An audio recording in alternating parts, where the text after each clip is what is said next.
Okay, today we're talking about odd lifts. So we're dealing with the keg. We're talking about two ways to shoulder the keg or get the keg from the ground to shoulder support. Here at Deuce Gym, we've got a million different size or weighted kegs, and it is a tool for us just like a barbell or a kettlebell.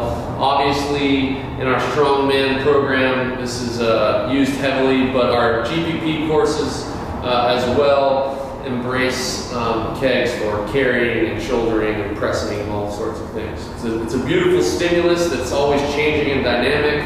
It's going to put you outside of maybe optimal position, make us a little uncomfortable, and that potent stimulus will always be there. So the goal today, talk about two common ways to shoulder the keg. By no means are these the only ways to do it, but at the end of the day, it gives us a couple options to get the work done. The first is a two-part method, probably going to be utilized for the heavier kegs, and it will give an athlete an opportunity to press out at the top. And the second method will be a little bit quicker, probably more utilized for the lighter kegs. All right.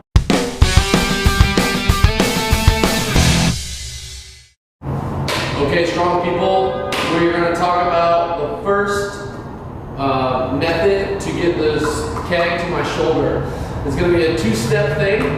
What you're going to see in a second is a pretty basic deadlift. Right? The keg will be a little bit more in front just because it's so big, but a pretty basic deadlift. Then I'm going to try to what we call lap it, or wrap my body around the keg. If I do a good job, my chin will be down, and I'm going to switch my grip. I'm right-handed, so my right hand is going to come down to the bottom of the keg.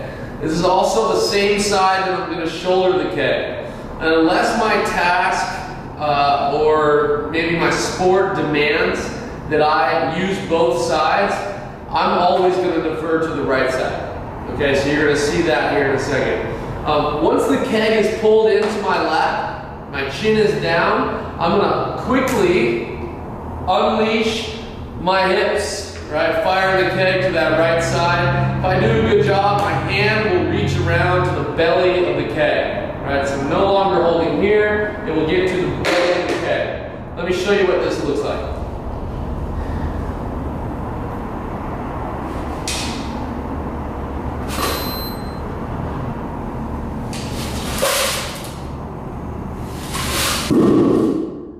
Right, so you saw the two parts, deadlift, I'm wrapping it up in transition, firing it to my shoulder, and this two-step process. This will probably allow you to move a bit of a heavier keg than this next method that we're going to talk about, but it's kind of key, basic way to shoulder the keg.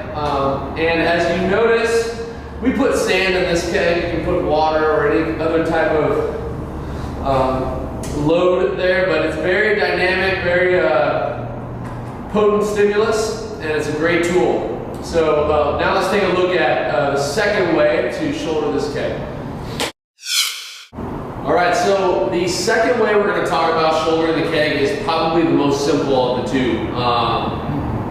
Strongman in general is beautiful in part for this very reason. These movements are very basic. If you want to make it rocket science, go ahead and do that, but it doesn't have to be, which is a plus in my book. So you can take anybody and teach them this movement pretty quickly and get some good fitness out of it. So we just saw this same amount of work happen in two parts. We're going to try to just do it in one part this time. In a second, you're going to see a key difference. I'm going to tip the keg up to my right side, again my dominant side, and from there we're going to see a violent hip extension. Much like a power clean, you'll actually see a brush of the keg against my thighs, and to see if I can get it there in one shot. Alright, it's a little bit faster, however you might find that you might not be able to move as heavy of a keg as you could in the first method. But let's take a look.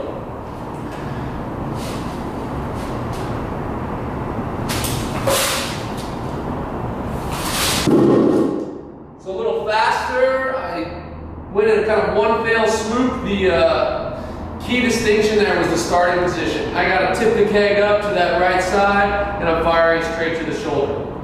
In both of these examples, you have the keg in the same place, so we can talk later about what's it look like to lift and press the keg. Okay, that'll be part 2, but getting the keg overhead. In any effort, these are 2 ways, maybe of many others, to get a keg to your shoulder. If this stuff fires you up, check out Rob Orlando, check out CrossFit, Hybrid Athletics, and of course us over here. Let me know if this helped. Good luck.